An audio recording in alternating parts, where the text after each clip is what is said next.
नमस्कार. मतदार यादीत आपलं नाव यावं यासाठी प्रत्येकानं एक फॉर्म सध्या भरून द्यायचा आहे.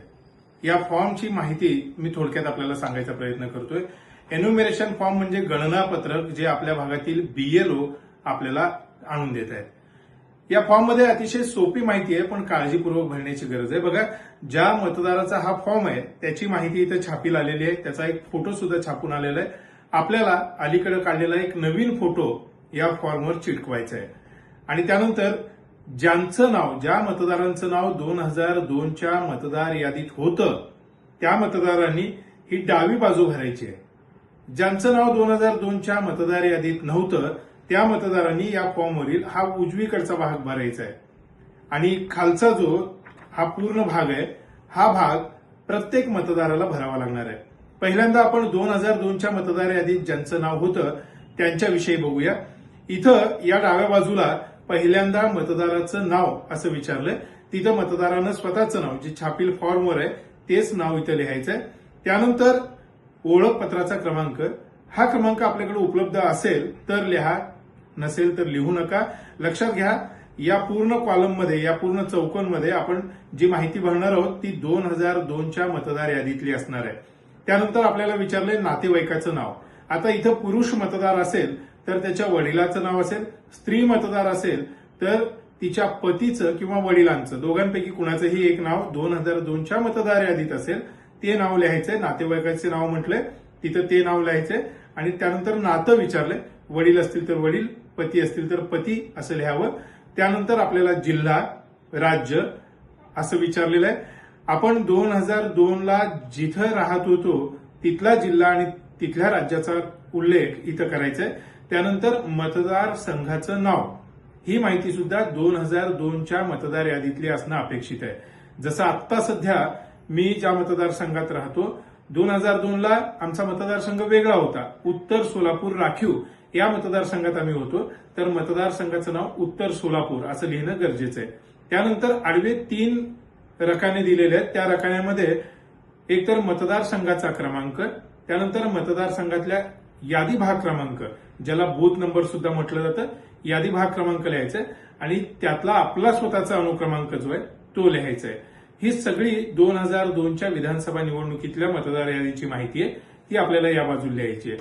त्यानंतर खाली जो भाग आहे त्याच्या आधी ज्या मतदारांचं नाव 2002च्या मतदार यादीत नव्हतं त्यांच्यासाठी काय करावं लागतं ते आपण बघूया.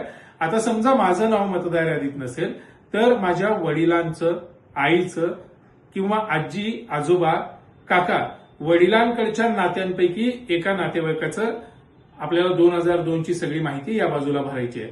आई, वडील, आजी, आजोबा यांच्यापैकी, याला प्रोजिनी म्हणतात, तर ही माहिती आपल्याला या बाजूला लिहायची आहे. या बाजूला लिहिताना एक गोष्ट लक्षात घ्या, इथं कुठंही मतदाराचं स्वतःचं नाव लिहायचं नाहीये किंवा मतदाराचं आणि त्या ज्याचा रेफरन्स आपण देतोय त्याच्या नात्याचा उल्लेख कुठेही नाहीये.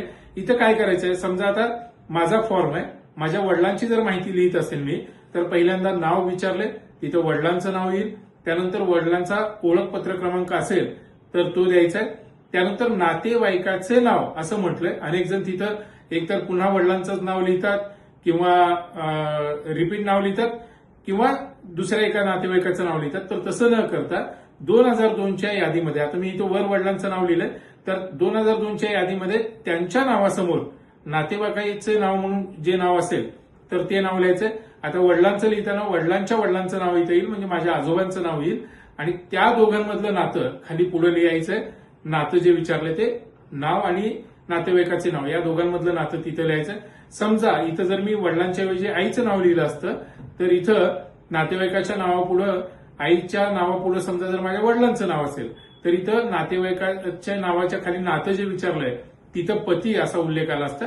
त्यानंतर पुढच्या ज्या गोष्टी आहेत, जिल्हा, राज्य आणि मतदारसंघाचं नाव, मतदारसंघाचा अनुक्रमांक, त्या सगळ्या गोष्टी इकडे लिहिल्याप्रमाणे सारख्या राहतील.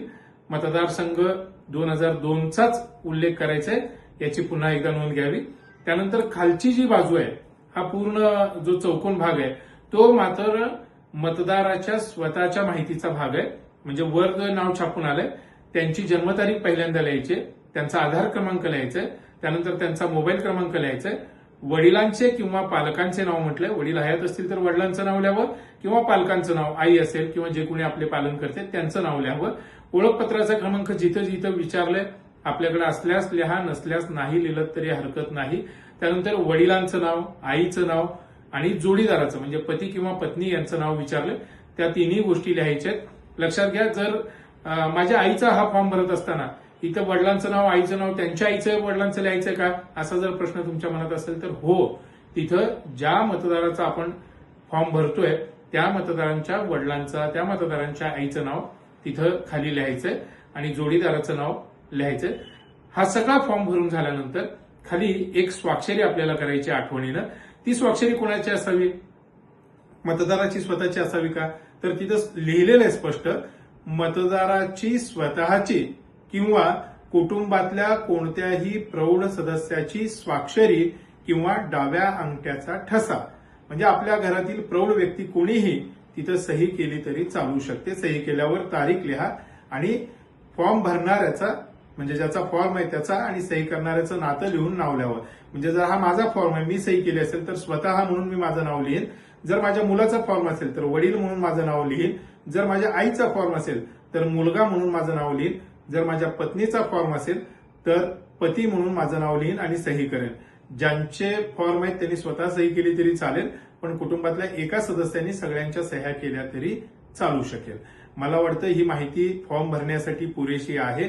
आणि आणखी एक महत्वाची गोष्ट म्हणजे हा फॉर्म मतदाराला ऑनलाईन सुद्धा भरता येऊ शकतो.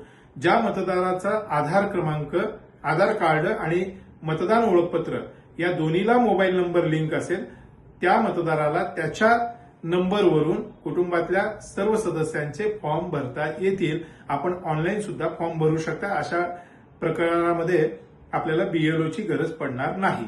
धन्यवाद.